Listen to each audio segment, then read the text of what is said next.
Hi everyone, welcome back to On the Ball. In our last episode, we spoke to Jeff from the draw administration team. Today, Jeff's going to tell us a little bit more about what's called closing the draw and verifying the entries.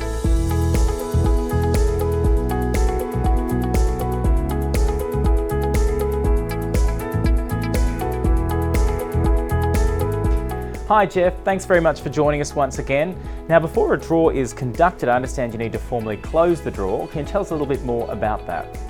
Hi Matt. Before any of our draws can take place, we have to conduct a series of actions, what we term closing a draw.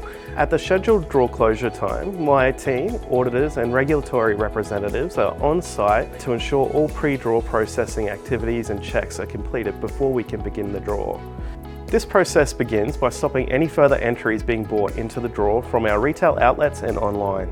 Once selling stops, our lottery computer system, which contains all of the entries into the draw, provides important data and reports. This process confirms all entries into the draw are valid entries. The information is provided to a third party to ensure the records of this particular draw are isolated and auditable. For our national games such as Oz Lotto, Powerball and Lotto, we're responsible for closing the draw in each of the states and territories we are licensed to operate lotteries in.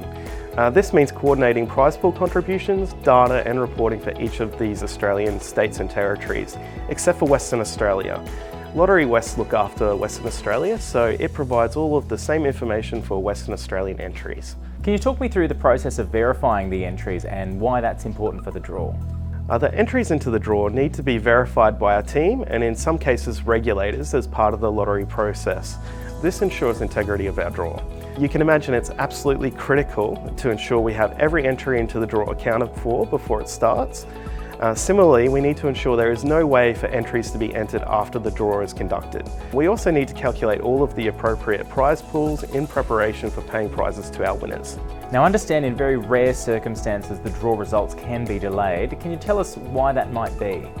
Well, there can be a number of reasons for this. When more people are buying entries into a draw, a big Powerball jackpot for example, this takes longer for our team to verify because of the increased number of entries. We always try and conduct our draws as quickly as possible after draw close, so if the result information is slower than usual, this can be because all of the checks and balances take a little longer to complete. The lottery system we use is also very complex, so if during our checks and balances we discover an inconsistency, this may take some time to investigate and resolve with the relevant regulators and auditors present. So what happens after all those checks have been completed? This is when the draw can take place. For those draws conducted at Channel 7 studio, we talk to our team who are present to give them the clearance to proceed. And many happy winners are made. Thank you very much for your time today, Jeff. In our next episode of On the Ball, we'll be taking you behind the scenes at the National Measurement Institute where we weigh the lottery balls.